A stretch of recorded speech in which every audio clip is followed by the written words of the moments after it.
this is the last question of the chapter. Now, mention any 2 autosomal genetic disorders with their symptoms. So, autosomal diseases or autosomal genetic disorders are, there are 22 pairs of chromosomes which are exactly the same in male and female. So these 22 pairs of chromosomes are known as autosomal chromosome. Now, any mutation that occurs on any of these 22 pairs is known as autosomal genetic disorder. Autosomal genetic disorders like phenylketonuria, sickle cell anemia, and Down syndromes are some of the examples. Now,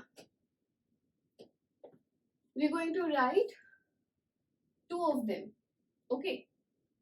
So, Down syndromes. What is Down syndromes? Down syndrome is trisomy on the 21st chromosome. So, it is due to trisomy of 21st chromosome. It develops the children to be mentally retarded, have widely placed eyes and mouth open with tongue out.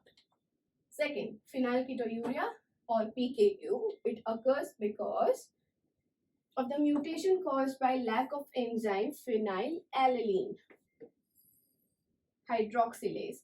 Now what happens here is this enzyme is responsible to convert an amino acid called phenylalanine into tyrosine.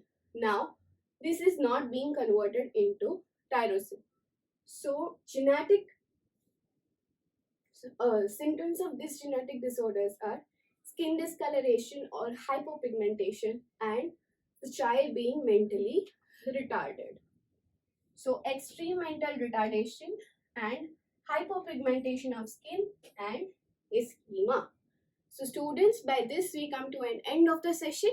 And we are done with 16 questions and 16 answers. Okay, students?